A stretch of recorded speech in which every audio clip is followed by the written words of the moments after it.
Welcome to Thrive Deeper, the show based on the Thrive Bible reading guides. This is an ongoing conversation about God's Word with Thrive's author, Dr. Matthew Jacoby, and your host, DJ Payne.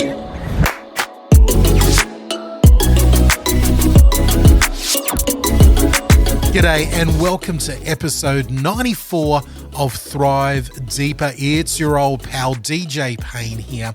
And on this episode, I get to sit down with Matthew Jacoby and we finish off the book of Exodus. Yeah, we're going to say goodbye to Moses, Aaron, Joshua, and the Israelites for a little while as we finish off the last 10 chapters or so of this fantastic book. It's a little bit bittersweet when we finish off one particular edition of the Thrive Daily Reading Guide and we move on to a new one, but that is the process we're in at the moment. Plus, at the beginning of this episode, we're going to answer some of your questions that come in via the Facebook group and via the website. So we'll let you know how to do that as well. We've got a lot happening at the moment and I'm so excited that you can be with us as we finish off the book of Exodus on this edition of Thrive Deeper.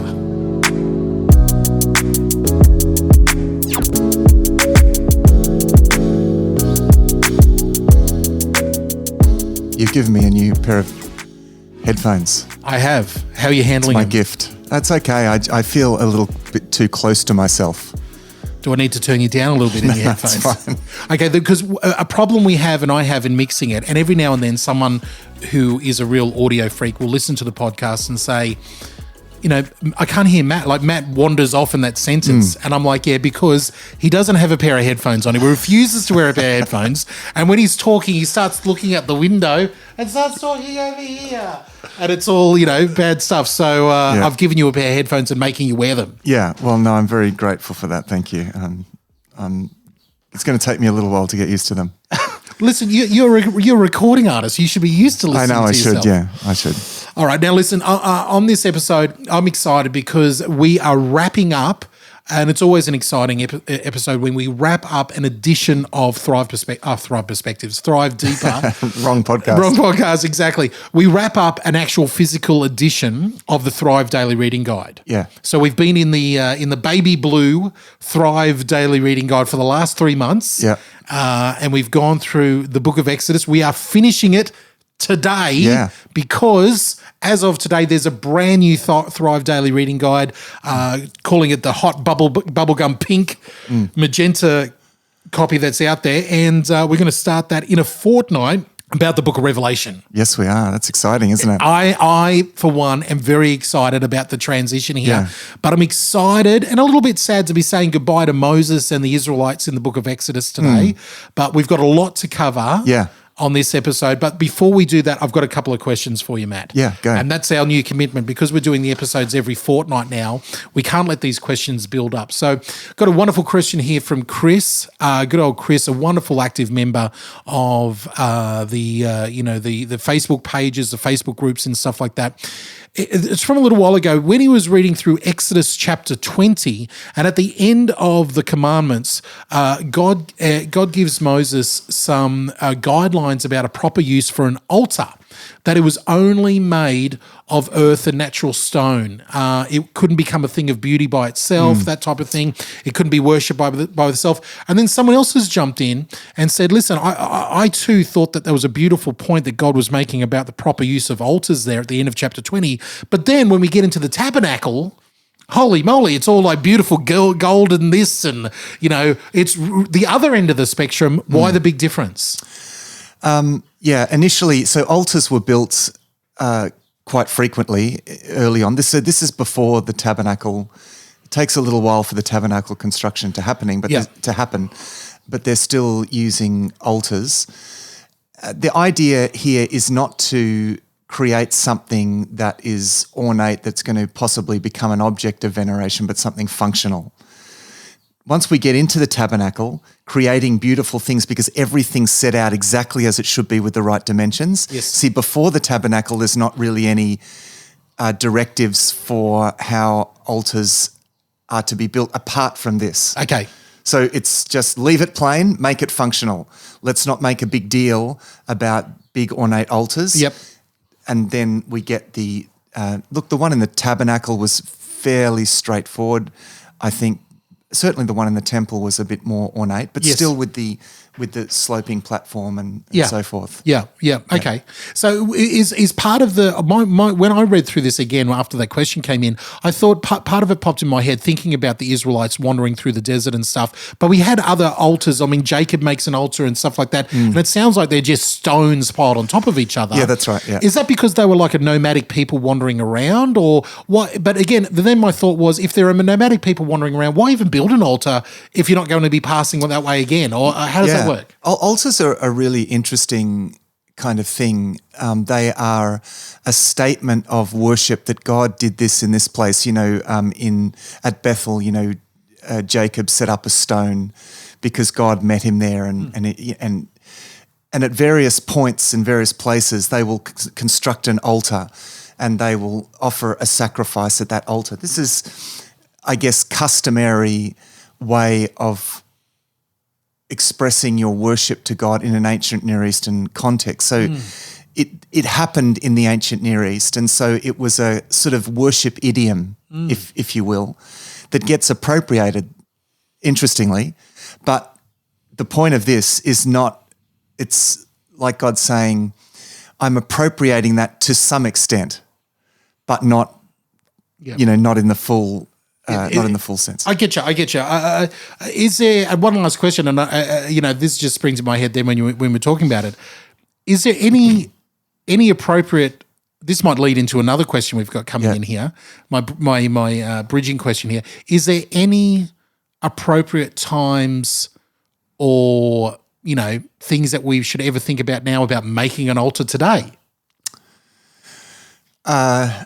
No, I would keep it metaphorical. I mean, in some churches they talk about the altar as the table. Yes, to the altar. Yeah, on which the communion or the Lord's Supper or the Mass. The altar call, come to usually the front of the church. Well, when we use that metaphorically, because traditionally in traditional churches with the traditional furniture, Catholic, High Anglican, so forth, you would have an altar. They would call it an altar because there was a sense in which the Mass was being sacrificed. There was a sense of a sacrifice being offered on that altar, and that, of course, is the sacrifice of Christ. So, in the Catholic tradition, that's how that's kind of understood. So it came to be known as the altar. Okay. Whereas what was previously just a communion table came to be called an altar. And so to this day, we still talk about, come to the altar as the song goes. Yeah. It's a way of referring to the front. Yeah. The place of connection even. Yeah. The place of worship, the place of... I think there's a valid metaphorical use, and I think that use is being used in that well-known song, "Come to the Altar." It's about come to the place of connection and meeting with God. Okay, we loosely mentioned this the other day. We going in past, and this is my way of transition here. We talked about iconography. Yeah. We talked about art in the church, representation, even sculpture, things like that. So let's bring it all together. You got artists might be feeling like they want to make an altar or make an art piece. They might want to make an icon or anything like that. There's all this, there's a whole world of art when it comes to worship and what's acceptable, what's not, especially when it comes to around the 10 Commandments that we went through. Have you got, we're not going to go into it now, but you've got a lot of thoughts around that. In general, I don't think we should exclude an aesthetic dimension to worship. Now, the word aesthetic means sensory. Yeah. Something that appeals to the senses. I think it's valid to incorporate an aesthetic element of worship. We do that by creating a beautiful space. We do that by creating beautiful music. Those aesthetic elements are elements of beauty, because beauty is something that glorifies God, and our appreciation for beauty, I think, is part of us sharing in God's image, having those capacities to look at the world as God did and say, it is good, it is very good. Okay. So the appreciation of beauty, I think, is a wonderfully spiritual kind of thing. Yeah. And beauty can remind us, I think, of the goodness of God and the beauty of God. And so I think there is a place for beauty in worship. All right, let's. I'm going to treat that question. A lot of those, not by the way that all art is has to be beautiful because art is often about expression. Yeah. But the icons that were created and furniture, that was a lot of effort put into church architecture and furniture. The idea of that was to create something beautiful that glorified God. Yeah. And I resonate with that. And we see that totally in the tabernacle that we're reading here at the end of Exodus. Yeah. Okay, thank you, Janet, Dawn, Chris, everybody who's got in contact with us about those questions. I think I might even earmark, I'll put up into that imaginary pinboard there that we've got Thrive Perspectives, yet another topic we can put up there might be art, icons, the tabernacle, sort of have one whole discussion around that. Yeah. So there's a heads up for you. If you've got questions about art and beauty and its place in the kingdom, in the church. You could take my course. I run a whole course at Melbourne School of Theology, Faith in the Arts. He's getting excited, gang. Look out, watch out. He's gonna get all teacher on us. All right, let's get into it. This is it. The last episode on the book of Exodus. We've got quite a bit to get through here, and I know, Matt, you've got quite a few different things you want to talk about. I just wanted to start off by saying we've sort of glided over some of the characters that we meet in the book of Exodus. One in particular that we meet just a few chapters there in that beautiful. I think the first time we meet him is in the story of the fight with the Amalekites, where Moses is lifting up the staff. Two characters we meet in that time that we sort of have jumped over. One who's going to be very important, Joshua. We do. He just gets introduced kind of suddenly. Yeah, here's one of Moses' right-hand men, Joshua. Boom. Yeah. Then we also meet another character who's a little bit shady, and I'd love to get your opinion on this, is the character who's holding up the staff with Aaron is Hur. H-U-R. Yeah. And so we've got Hur, and Hur pops up a few times in the book of Exodus as someone who's very closely connected with Aaron and Moses and the 70 elders and stuff. And then you've got Joshua as well. Anything we want to know about those guys there? Well, we don't actually know much about him. It's pretty unclear. But that's Hur you're talking about first. Hur. Yeah, that's right. Sorry, Hur. He's just a companion of Aaron and Moses.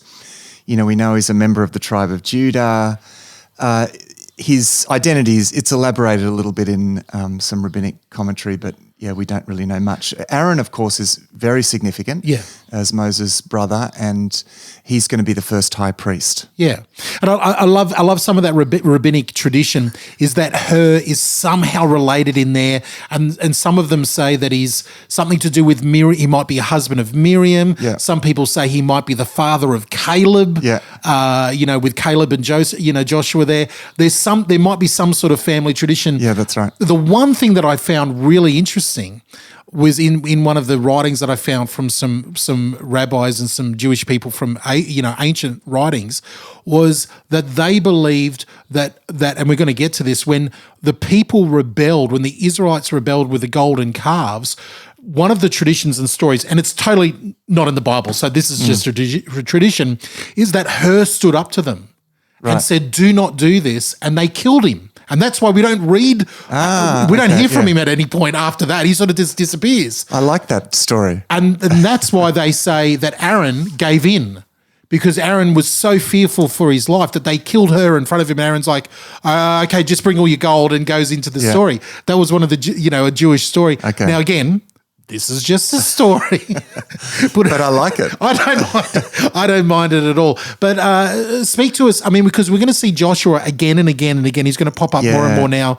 What's your thoughts about Joshua? It's really interesting how, when you follow Joshua's journey through this, I've always really loved this about Exodus, because Joshua is going to be the next leader. And it's interesting to see that Moses takes him up onto the mountain. To a certain extent, there's a certain point where Moses only goes, but he takes him up to the mountain. When Moses sets up the tent of meeting, Joshua goes into this tent of meeting. The tent of meeting was a tent that was placed just outside the camps before the tabernacle, where Moses would go and meet with God. It was like his place of worship, and the cloud would go, and the glory of the Lord would be, over and in this tent. And, it would say that Moses would talk to God in this tent, and Joshua would be there with him, and then Moses would go and Joshua would remain there in the presence of the Lord. I mean, what a way of preparing this young man. And is it any wonder then that when they go to the edge of the promised land and everyone is freaking out, Joshua is the one that says, let's go. We can do it, along with Caleb. He says, we can do this. Yeah. I mean, this is a man who has bathed in the presence of God, and Moses could not have offered Joshua any better training than to learn this, discipline of connecting with God and being able to experience God in the way that he did. And so it's no wonder then that Joshua becomes the great leader that he does. But he's also a great warrior. I mean, that's his first introduction is leading the armies of Israel into battle, and he's a fierce. Yeah. Like as we get into and again, when we, in the future, we'll get into the book of Joshua. Yeah. I mean, he is a fierce. He's a general. Yeah. He's a fierce general. warrior, man of an army strategist type of thinking. And it's amazing to see that sort of ancient warring mindset in partnership, as you just said, with this incredible training under God, what can be achieved in that. He's an amazing life study, Joshua. Yeah, it's a strange aspect for us of reading the Bible, a combination of that very contemplative spirituality and the connection with God together with war and fighting. It just doesn't seem to go together. But for these people, it went together. In fact, for ancient Near Eastern people, a God who does not defeat my enemies is just completely unintelligible to them. Yeah. So it's not surprising that God reveals himself in this way by allowing them to defeat their enemies. That's again the idiom that they're used to. Yeah. Yeah.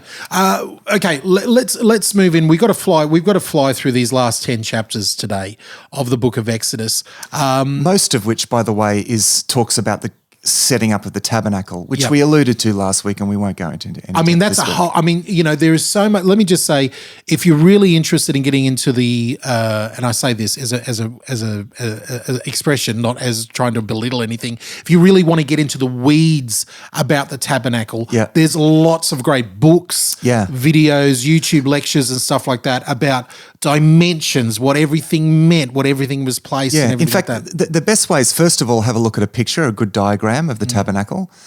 The second thing is that there are some great YouTube virtual tours through the tabernacle as well. Yeah. So give that a try. Yeah. And if we find any in particular, any that you approve of, Matt, I'll put in the Exodus Thrive. Yeah. At the back, in the back leaf. Yes. We've provided a picture of the tabernacle. Can I just criticize you for a second? That is a dodgy. Can we? Oh no, that's a good picture of the tabernacle. We need to come up with a better picture, a more artistic picture. That is like really like a crude computer MS Paint version. Oh, that's a bit rough. Well, I didn't produce it, so it's not. I won't take that personally. Exactly. Okay, so where do we want to give us the first point? There's I think points here that I'd love to get to. Yeah, but we got to fly through. So. That's right. Well, we talked about the law quite generally, and we gave some examples, and basically the giving of the law extends right up until chapter 31. Yep. So. We come back to the story really in chapter 32. This is when Moses, he's up on the mountain and God says to him, these people are rebelling against me. Now, Moses has been up on the mountain for a long time, about 6 weeks. Wow. That's a long time. Now, remember, these people, they're not used to being left to their own devices. They've been slaves, right? Yeah. You know, the phenomena when prisoners come out of prison and because they've been so institutionalized in prison, they actually cannot cope with freedom. Yeah. And they sometimes just go wild and eventually end up back in prison. Yeah. And we've already seen that from the Israelites because, straight away when things started going a little bit tough, they were like, man, we should just go back to Egypt. Because there was a sense of security in we had food. In the institutionalized life. Even though it was difficult, bondage and so forth, yet it was predictable and what you see here, I think, is slaves gone crazy. Yeah. Because the one that's leading them, and they're used to being led, and freedom, by the way, and this is an important definition of freedom, freedom is not being without authority over your life. Freedom is having the right kind of authority over your life. Oh. So what is happening here is that Moses leaves and he's he's up on the mountain for about 6 weeks. That's a long time to wait when you're in the desert. Yeah. You're not used to not having a leader. Yep. And so they start turning to Aaron. Aaron now becomes the leader during this time. Well, Aaron is left in charge. They somehow pressure Aaron into making a golden calf. Now, this essentially is them going back to what they're used to. They're feeling insecure. They want to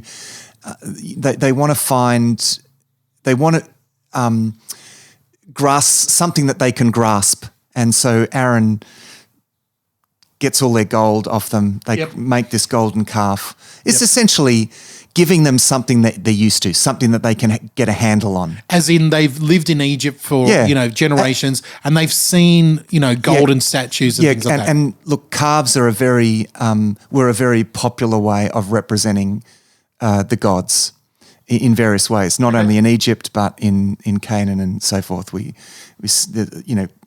The use of calves, not necessarily to represent a god as such, but Baal, for example, was said to ride on oxen and so forth. But here they are kind of representative, one of the most popular of the Egyptian gods that was represented as a calf. So this is something that they're used to. They're going back to what they're used to. So Moses is up on the mountain. God tells him this is happening. I love Joshua's interruption there. Isn't that the part where Joshua was like, oh no, war. Yeah. Yeah, so the warrior comes out like straight away. His first reaction is, there's fighting, and Moses is like, calm down, Sonny Jim. That's not the sound of war that you hear. Yeah. This is the first moment where we find Moses in his very important intercessory role. One of the most important things that we see Moses doing throughout this text is interceding and demonstrating what intercession can actually achieve. Yep. Okay. So, it says here in verse 7, the Lord said to Moses, go down because your people whom you brought up out of Egypt have become corrupt. They have been quick to turn away and so forth. Okay. They've created this calf. I've seen these people, Lord said to Moses, they are stiff-necked people. Now leave me alone so that my anger may burn against them, that I may destroy them. Then I will make you into a great nation. Oh, boy. So, this is interesting because basically he's going to go right back, or the threat in a way is to go right back to Abraham. With Moses. So Moses is going to be the new Abraham because that's what God said to Abraham, I will make you into a great nation. Now, Moses then performs this intermediary role. Now, priesthood is very, very important in the context of the Torah, the role of the priesthood, that there is this capacity given to human beings whereby we can mediate, and instead of getting the judgment that we deserve, we can get grace that we don't deserve through the act of mediation. Okay. With reference to ultimately the ultimate mediator who is Christ, and with reference to his sacrifice, and that was symbolized in the temple. Okay. But the priests functioned in the temple and performed this mediatory role. Okay. And that's what Moses is doing here? So Moses is already kind of demonstrating the scope of that here.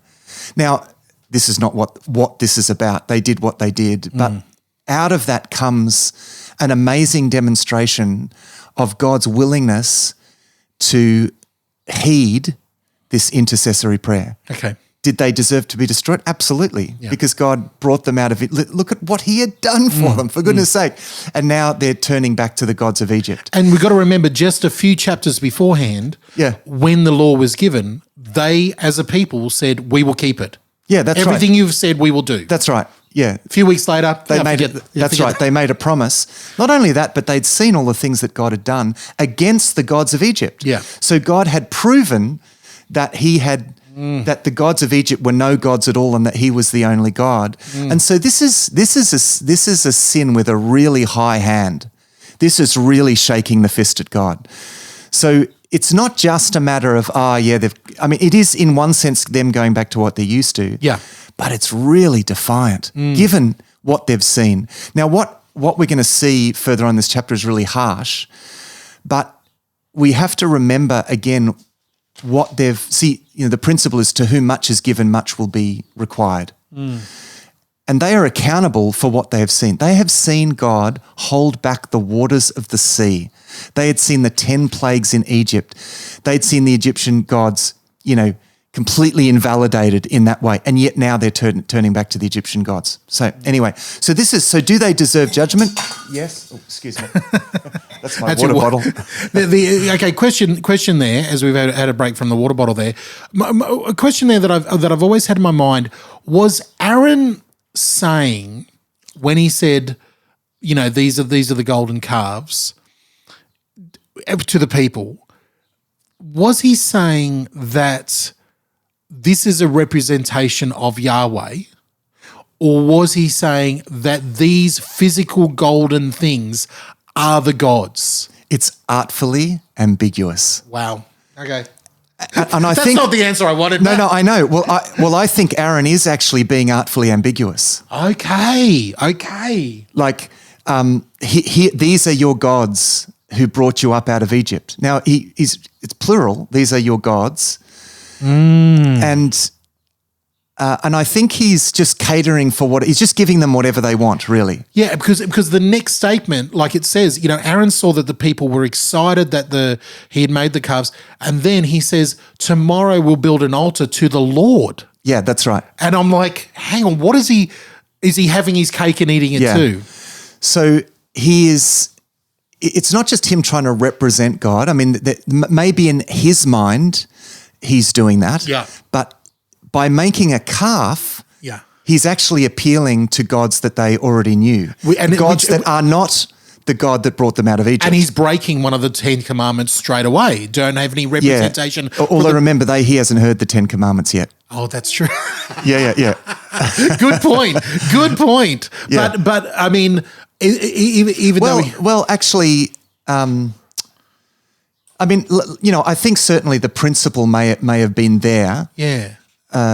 Because there is some point that the people had already accepted what the covenant of the Lord was. Was that part of had they heard the 10 commandments? Yeah, there is. But remember, he only comes back with the tablets of the 10 commandments after this again. Yeah, okay. Now, it may be that they were delivered here at some point. That maybe is even likely because Moses going up and down a little here. But I think in any case, the principle has been spelled out in the events. They have seen who is God and who isn't God. And they have seen that God has delivered them from those gods. So turning back to, even in an ancient Near Eastern context, to abandon your God for another God is a massive no-no. It's spiritual high treason. So in any case, going back to a very familiar Egyptian God is a real problem here. And my favorite line in all of this story, and there's so many amazing lines in these stories, in this big narrative here about what happens around this time, is when Aaron is looking at his brother. And I just can imagine two brothers talking to each other, two siblings. And Moses is going, what did you do? I left you in charge. You can hear the brotherly buddy, what are you doing? Yeah. And Aaron's like, mate, you know what these people are like. Yeah, he blames the people. Let's get to that in a moment. Okay, but my favourite line is, they gave me the gold. I threw it in the fire. And out came this I know, it's the world's worst excuse. It's so good. It's so good. So and I mean, that's interesting, and I'll say, just remind me about that. But I just want to cover off Moses' intercession here. Okay, great. As I was saying before, because I think this is a really important point. In verse 11, it says, Moses sought the favor of the Lord his God. Lord, he said, why should your anger burn against your people? Remember your servants. And then it says down, and he prays this prayer, and it's recorded there. It's amazing. And then in verse 14, it says, then the Lord relented and did not bring on his people the disaster he had threatened. Like immediately. Yeah. And remember the story of Abraham interceding for Sodom and Gomorrah. And, what if there are, 40? Yes, I will do it. Again, this intercessory thing is coming through really strongly in the text. It's actually a very central theme here. We're being invited into this role, and we're being invited to see how powerful this role actually is how significant it is, how much difference it can make when we intercede for someone. Like really, I think this is enormously important that, if you want to see someone saved, pray for them. Yeah. Because I think this demonstrates the power of intercessory prayer, and it's very deliberate here in the text. Yeah. So Moses goes down the mountain, and we know the famous story, smashes the commandments because, of course, they've broken the commandments. Yeah. And it may be because I know that there is a covenant ceremony after the 10 Commandments. I think is it 24 or 25? Have you got it there? Where he comes down. So the chronology of Moses and in Mount Sinai is not entirely clear. Yeah, exactly. You can't really get that from the text. So it may be that they may have been told that. Yeah. But the point is that Moses goes back to the mountain. He receives them on these tablets of stone and he smashes them. Smashes the calf, burns it up, puts it in the water, makes the people drink it. Yeah, I know. That's a good one, isn't it? I love it. I love it. It's so symbolic. Yeah. It's so symbolic. Bit of metal poisoning there, maybe. I don't know what's going to happen there. Yeah. And then he calls Aaron to account. Now, this is really interesting, and you mentioned Aaron's really poor excuse. It's got to be the world's worst excuse. I threw the gold into the fire and then out jumped this calf. That's not even a good... It's the world's worst lie. And you can literally see Moses rolling his eyes at that point. Yeah. Because the next line is, Moses saw that Aaron, I'm reading in the NLT here, the New Living, had let the people get completely out of control, much to the amusement of their enemies. Yeah, exactly. So there is somehow there's a public display of surrounding peoples seeing these Israelites totally go bananas. Yeah, that's right. And that's important because they're meant to be an example. They've been brought out of Egypt to be an example. Now, remember what happened in Genesis chapter 3 when when Adam and Eve sinned against God? Remember what happens? God comes to Adam. What is this you've done? Yeah. Adam says, the woman that you put here with me, she made me do it. Yeah. He goes to the woman. What is this you have done? Oh, the serpent that you created, he made me do it. It's this abdication of responsibility that's happening here. And unfortunately, we see the same thing with Aaron. He says, Moses comes to Aaron, what is this that you've done? Oh, these people that and he blames the people when Aaron was in charge. So, he's accountable. I mean, this itself is interesting because unlike any other ancient Near Eastern texts that glorify the lead characters, particularly characters that are the forefathers of really important dynasties, and Aaron is going to be the forefather of the priestly dynasty. Totally. Ancient Near Eastern texts tend to really glorify those people. Man, this is completely the opposite. Yeah. Because this is dealing in a different currency. This is not about, here is this wonderful person that merited this position. Totally. This is God is giving them this ministry by grace. He's going to give Aaron a priestly ministry. And now we're very, very clear on the fact that it's going to be completely by grace and undeserved. Okay. Yeah. Now, interesting thing happens here. The people are running wild, and Moses calls the Levites. Yeah, Moses. No. Well, he says he stood at the entrance of the camp, so he goes outside the camp. Interestingly, and he says, "Whoever is for the Lord, come to me." Yeah. So leave the camp and come out to me. Yeah. So he's giving them a chance. Who's going to come with me and keep following the Lord? Yeah. Or who's going to stay in idolatry? And this is after everything that they've seen, and only the Levites, that is his own family, come out with Moses. Now, presumably the Levites would have participated in if Aaron certainly did, they certainly would have. So he gives them the second chance. Only the Levites respond. Then we have a very difficult section that a lot of people balk at, and I'm going to say one or two things about this. It says in verse 27, I'll read it because of the difficulty in this. It says, then he said to them, this is what the Lord, the God of Israel says, each man strap a sword to his side, go back and forth through the camp from one end to the other, each killing his brother and friend and neighbor. The Levites did as Moses commanded. On that day, 3,000 people died. Now, the first response to this is just completely shocking. Now, this isn't them going about randomly killing people. This is them, again, going through the camp, giving people another chance. Yes. At the point of the sword this time. This is an act of judgment. Now, at this point, judgment is something that is delivered at the hands of people. So, for example, we have physical punishments for the various sins that are listed in the law. The Israelites themselves are going to inflict a kind of judgment. It's a prefiguration of the great judgment on the Canaanites when they go into the land. This is, in a sense, a prefiguration of the invasion of the land, of the purging of the land. It's actually a purging of idolaters from the people. It's like what is good enough for everybody else. Yeah. We have, judgment starts at home first. Yeah, that's right. Now, and look, and I'm not taking away the shock value of this. Look, in the context of the ancient world, that would be a fairly normal thing if you don't if you don't show allegiance to the king and your gods, then this is what would happen to you. So in a sense, this is speaking a language they can understand. Now, all of this is going to move forwards. We're going to move forwards from this kind of thinking, but this starts here in a language that they can understand. Yeah.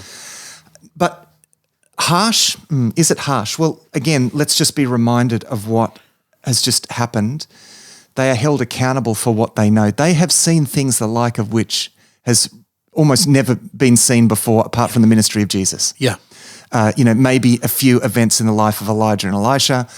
But on a scale here, like never before. I mean, even the things that Jesus did were not quite on the scale of what happened here in Egypt. And it's one of, and can I go down a side point here? Totally, something that has shaped my thinking and my worldview here from the story of the miracles of Moses, and then you mention some of the prophets, Elijah and Elisha.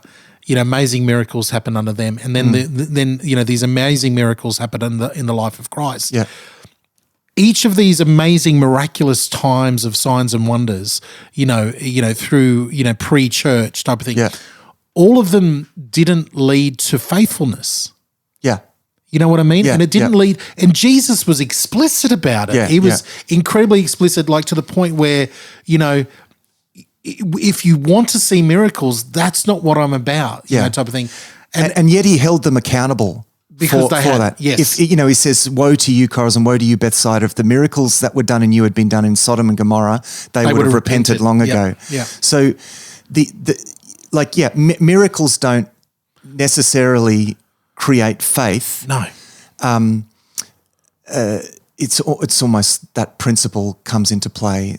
To those who have, more will be given. If you've already got faith, yes, miracles can increase your faith. But if you're on if you're in a mode of unbelief, they'll just harden. I think my personal worldview, and we're going to have to take a break in a sec, but we're going down a bit of a rabbit hole here. But I think it's worth mentioning because it impacted me again reading through the book of Exodus that sometimes we hear today, it really is a worldview of what we are called to today in the church. Yeah. And some people think that we're called to massive signs and wonders and miraculous times and things like that. And I don't want to have a go at anybody. I don't want to be negative about it. But I think Scripture, the life of Christ, the early church, the words of Paul, all point to the fact that is a hollow faith, if that makes sense. If it's like to get back to the original point that you made about Joshua and Moses spent time in the presence of the Lord. Yeah. We see great faithfulness. Yeah, that's right. And that's what leads them to it's not the signs and wonders per se. So it's not. Yeah, and we see that with the apostles, and we see that with the early church. Yeah. It's spending time with the Lord, spending time in His Word, spending time, that leads to faithfulness. Yeah. And that's poignant for today because we have a taste for the sensational and we can get so fixated on that. the signs and wonders were, even in the apostolic period and throughout the history of the church where they have happened, they've been an accompanying thing to the main thing, which is we're called to make disciples. Yeah. And let's face it, whenever someone comes to faith in Jesus Christ, it's as much of a wonder as someone being raised from the dead spiritually. I believe more so. Exactly. So yes, signs and wonders are happening for sure, but let's not get fixated on the sensational, as though if we had more of that kind of thing, we would automatically have more be faith, pious and believing. Yeah. Well, we see that that doesn't work here. So to finish off this section, it is harsh, but they are held accountable for what they have seen and what they have known. Yeah. This is a sin with a very, very high hand. Yeah. The harshness actually has a purpose right here. Yeah. It's a warning. Okay, let's take a break real quick. We'll be back in just a moment here on Thrive Deeper and finish off the book of Exodus.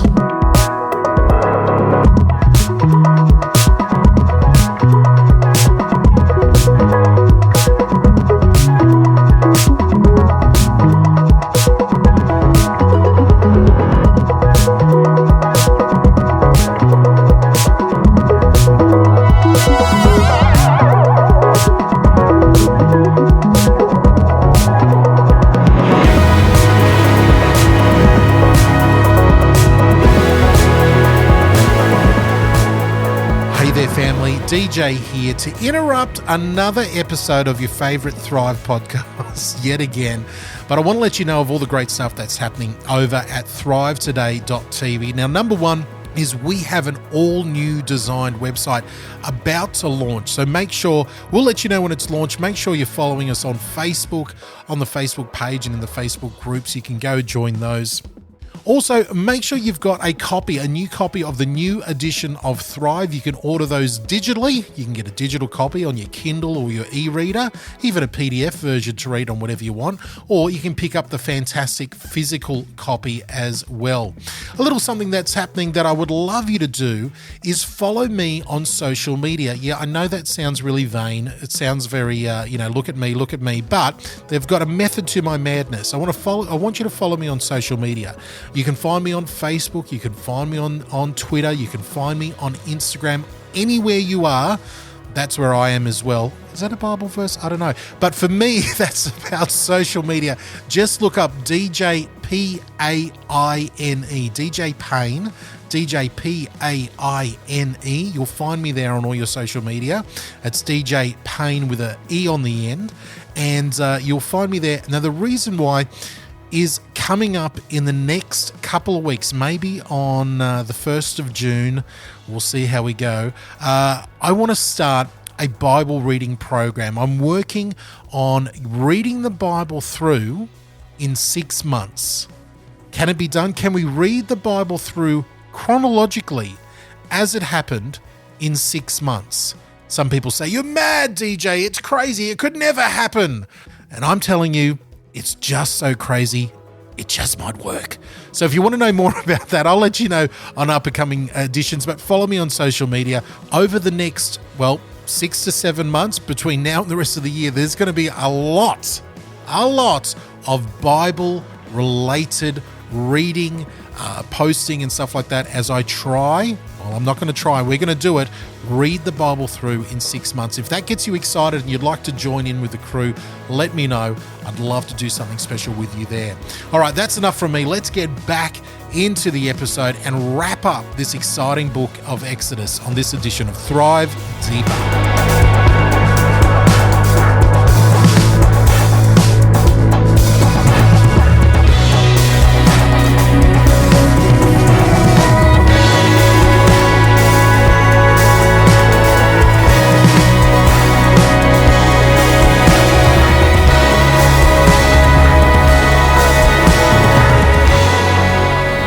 Okay, you're back on Thrive Deeper. This is it, our last run through the last few chapters of the book of Exodus. Matt, we're going to try to cram some stuff in here. What do you want to bring out in these last few chapters of the book of Exodus? Well, as we get into chapter 33, we come to my favourite chapter, one of my favourite chapters in the Bible, actually. Again, Moses' intercession is prevalent here, Moses' intercession for his people. Also, Moses appeals to God. Moses' desire for God is also beautifully expressed here. Moses' friendship with God is expressed here. It starts at the end of 32 when Moses intercedes again for the people. And he says to God in verse 32 of chapter 32, "But now please forgive their sin, but if not, then blot me out of the book that you have written." Amazing. Wow. Yeah. I mean, it's almost this Christ-like thing, put their sin on me. Yep. It's just remarkable. This intercessory theme comes throughout this. So, for example, right at the start of chapter 33, it says, "The Lord said to Moses, leave this place, you and the people you brought up out of Egypt. Go to the land I promised you on oath." So I'm going to give you the land. I'm going to send my angel, but it says, "But I will not go with you because you're a stiff-necked people and I might destroy you along the way." Well, Moses delivers this to the people and, calls them to repentance. And then, interestingly, we have this little interlude here about the tent of meeting. Yeah. Which is really important, I think, because it's interesting that the tent of meeting, because it's not yet the tabernacle. No. See, the tabernacle is going to be in the midst of the people. Interesting how the tent of meeting, at this point, when Moses sets up a tent of meeting, where is it? Outside. It's outside the camp. Yeah. Because they have pushed God to the outside at this point. And so what's happening is that Moses is leaving the camp to meet with God, but gradually the people are coming with him, you see. Gradually people are responding to this. Yeah. There's something you could, there's a sermon, Right, series of sermons right in that. Chapter 33, I think there's about 1,000 sermons we can preach out of 33 because you're just touching on the first part there with the tent of meeting and everything there. The last half of chapter 33, the conversation, it is like we have entered. This is one of my favorite parts. I know it's yours as well. We are entering into a new dimension of if the book of Genesis and Exodus has been this progressive revelation of how we are, how God wants us to deal with us, we're getting to a place that is, a whole nother dimension. It is, For me, this picture of the tent of meeting is like a picture of what I think the church needs to be. It's like our society has pushed God away. So we set up a tent of meeting. It's like, in a figurative sense, on the outside the camp. And as we go, as the presence of the Lord is manifest to us and in us, then people will come out and be drawn to inquire of the Lord, as it says here as well. So to me, it's a beautiful picture for me of what the church can be. I know that's slightly allegorizing this, but I think it's an accurate kind of allegorization, not what's originally intended here, but certainly I think this is an applicable in that way. Inside the tent of meeting, the Lord would speak to Moses face to face as a man speaks to his friend. And afterward, Moses would return to the camp, but the young man who assisted him, Joshua the son of Nun, stayed behind in the tent of meeting. In the tent, where the glory of the Lord was over and in that tent, and Joshua would just sit there in the glory of the Lord. That's his preparation. And everybody else is outside of the tent of meeting, bowing low and watching Moses. I mean, it's some sort of covering, obviously, that they can see inside of it. As the Lord comes down, he is enveloped in this presence. It's a beautiful thing. And then we get a snapshot of what is going on inside that conversation. Yeah. So the interlude about the tent of meeting, because this is where, this is where Moses is having these kind of conversations with God. So remember that the issue now is this intercessory issue. Yeah. God has said, "I'm not going to go." Yeah. And this is where I love it. I love this. Moses says, "If you don't go, don't send us." Yeah. If you don't go with us, we're not going anywhere. It's this commitment and this wonderful determination that he has. I am not going anywhere without God. I refuse to live without God. I just love this expression. Verse 15, then Moses said to him, "If your presence does not go with us, do not send us up from here. How will anyone know that you are pleased with him unless you're, and then it says, and then the Lord said to Moses, I will do the very thing you have asked because I'm pleased with you and I know you by name. Then Moses said, now show me your glory. Yeah. He's getting really bold here. And in some sense, like he's asking for something that is almost too much, and yet God answers that prayer as well. God does show him his glory. But again, this is something that I think we can sort of take out of context. There's a back and forth here with Moses and God. Yeah. And we've seen right from the very beginning of the burning bush, God training Moses on how to talk to him, what he wants from him. And this is the point where it's becoming so intimate. And even in this conversation, and so bold. And there's a back and forth between them. Like Moses is saying, listen, I don't know what you want us to do. And he's like, I will be there with you, but don't send us without you. I will go. I'm listening to you are my friend. And then in response to God saying to him, you're my friend, Moses, he goes, okay, let me see, I want to see you. Yeah. Which is, woo. And it's interesting the way that this is expressed here. It says, the Lord said, I will cause my goodness to pass in front of you, and I will proclaim my name, the Lord, in your presence. And then we hear eventually that in verse 22 that God places him in the cleft of a rock and passes him by. This, I think, reflects our limitations. We actually our finite capacities cannot handle such an encounter with the infiniteness of God, as it were. And yet God wants us to know him. And God's name is who God is for us. Yeah. Like we cannot know God exhaustively as he is in himself. No. And yet we have God within us and we can share the very heart of God. So we know God from the most intimate proximity, even more intimately now by the Holy Spirit than what Moses did. Because remember, Moses met with God face to face. Yeah. But we actually have God within our heart. So we don't have less than this. No. Now, I think this statement here, I will cause my goodness to pass in front of you and I will proclaim my name. So this is God's name is who he's going to be for his people. So look what it says. I will have mercy on whom I will have mercy. I will have compassion on whom I will have compassion. This is how God wants his name to be known. I am a God who shows mercy. I am a God who shows compassion. Yeah. Because all of this is in the context of Moses saying, there's people who have shaken their fist at you, please forgive them. Yeah. And God says, well, that actually is who I am. Yeah. But also on my own conditions. That's right. I will do it whoever I choose to. And I will hold my hand in front of you and I'll turn my back to you as I pass by, because if you see my face, you probably explode. You're not going to, you can't handle that. And I love the fact that we know that it happens, but there's no, we don't get a play-by-play after that, type of thing. We just know that Moses has this incredible experience and then it moves on. Yeah, exactly. It's an amazing passage. Well, what we do know is that because there's what we do know is that when Moses met with God in this way, that his face literally shone.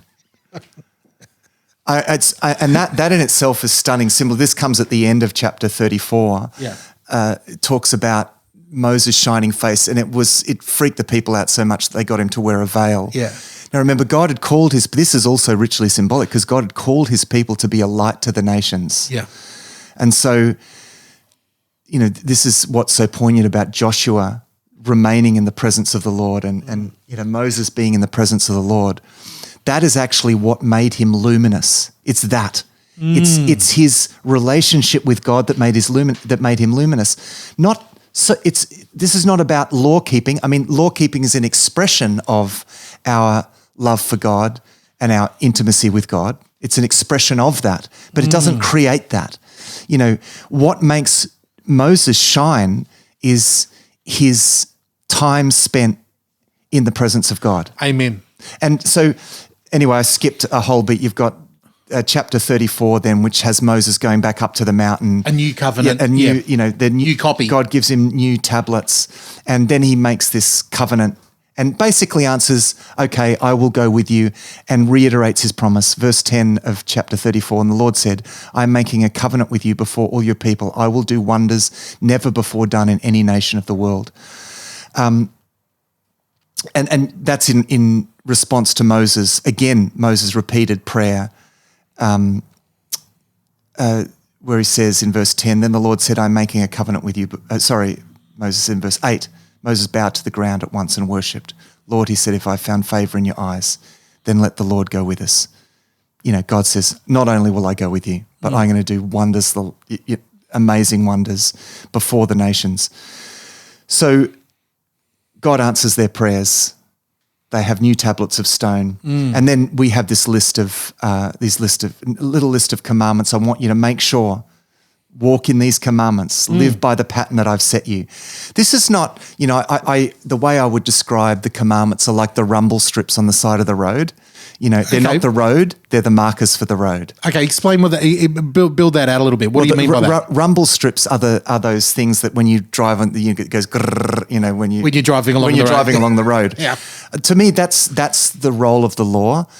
We're not to be law focused any more than we're to drive on the rumble strips. And in fact, I would suggest that very law-focused people are about as pleasant as driving on rumble strips. But, the purpose of the law is to create a boundary. Okay.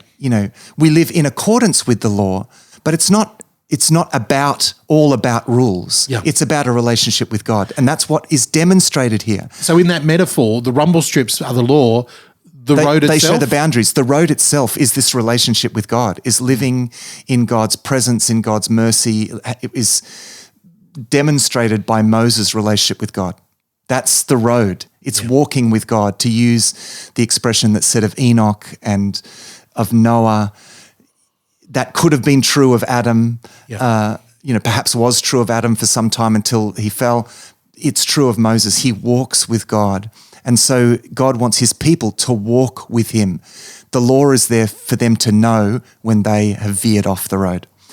So just one thing to, I think, actually, and I'll go to one detail here. It says in verse 5 of 34, then the Lord came down in the cloud and he stood there with him, proclaiming his name, the Lord. So, This is God again proclaiming his name to Moses, and he passed in front of Moses proclaiming. Then we get a slightly longer version of this. Yeah. The Lord, compassionate and gracious God, slow to anger, abounding in love and faithfulness, maintaining love to thousands and forgiving wickedness, rebellion and sin. Yet he does not leave the guilty unpunished. He punishes the children and their children for the sin of the parents to the third and the fourth generation. And you think, why did he have to put the last bit? It was really good until he put the last bit there. Yeah. But here's the thing, without the last bit, none of that first bit makes any sense. Exactly. Because grace is undeserved favor. Grace is you getting the favor that you don't deserve. And so what he's saying here is that when people do the wrong thing, God is going to give them over. This is the language that Paul used. He's going to give them over to their sin. And sin is not just an individualistic thing. Like if I fall, I take my whole family with me. Yeah. Possibly for generations to come. Yeah. It's the consequence. It's not that God is not, because again, we've seen just in the law, haven't we? Yeah. That God says you shall not punish the children for the sins of the fathers. Yeah. He's just said that. So that's not what this is saying. This is saying that God is going to allow us to suffer the consequences, even the multi-generational consequences of our sin. Yeah. That is the backdrop to the grace and the compassion and the faithfulness of God. God has said, but I am willing to step in.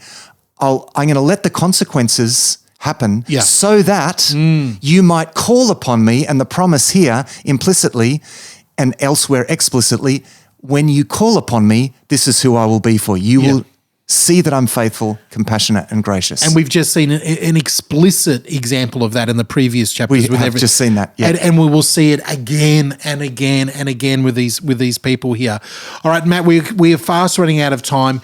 I know the rest of the book of Exodus there in these final chapters is very concerned about the building of the tabernacle, the layout of the tabernacle, the building of the Ark of the Covenant, and all and those people might things. read through and again, I mean, just look at a picture, but why why does this take up so much space? It takes up space because this is the centerpiece of the life of God's people. And the tabernacle stood for two things. It stood for what God has done for us in order to forgive us and show us grace. It's in the sacrifices, and also what he wants us to do for him, and that is worship, bring worship. I think it's the tabernacle is a beautiful expression of the center of the faith. It actually is not the law so much, it's not about a moralistic system, but a tabernacle that expresses grace, God's grace, and our worship in response. All right, in your metaphor, I'm going to put you on the spot here. In your metaphor of the rumble strips, the road is the walk of God. The rumble strips are the law.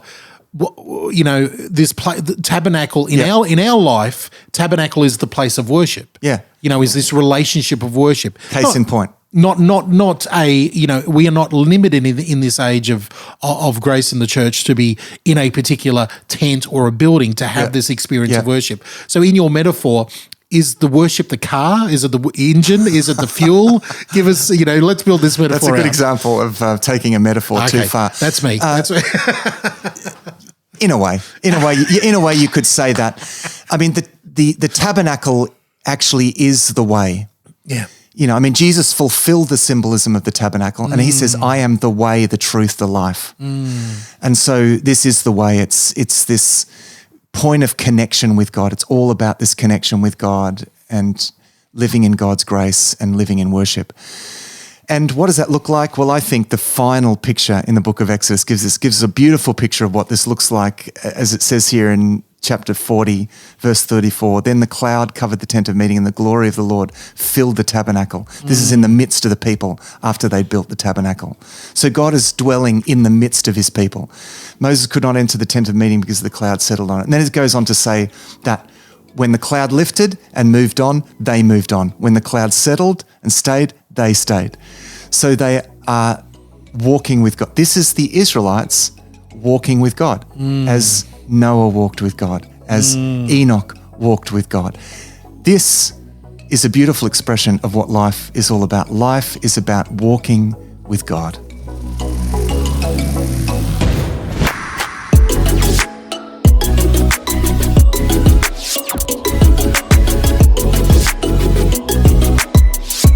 Feeling a little bit sad, feeling a little bit melancholy here as we say goodbye to Moses, to Aaron, Joshua, and all the Israelites there. We leave them in the desert as we say goodbye to the book of Exodus and this edition of the Thrive Daily Reading Guide. Yeah, goodbye baby blue and hello magenta hot pink.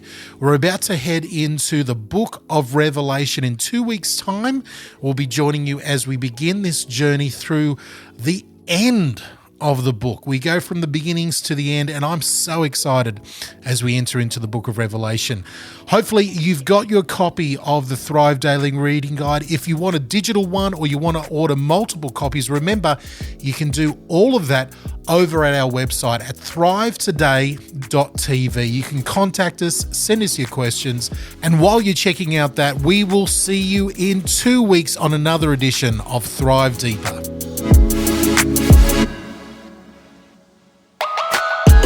Thanks for listening to this episode of Thrive Deeper. Matthew and DJ really appreciate the questions and thoughts about what you're reading in the Bible as you go through it with Thrive. Our home on the internet is thrivetoday.tv. You can contact us, ask questions, see all of our resources and much more at our website, thrivetoday.tv. The Thrive Today Network is on Facebook. Our Facebook page and links to our community groups are waiting for you. Just search and like Thrive Today page in Facebook now. Visit ratethispodcast.com/Thrive Deeper. If you appreciate what we do and want to help us reach more people, go to ratethispodcast.com/Thrive Deeper. Until next time, our prayer is that these shows will inspire you to go deeper into God's Word and thrive. This was another DJP.FM production.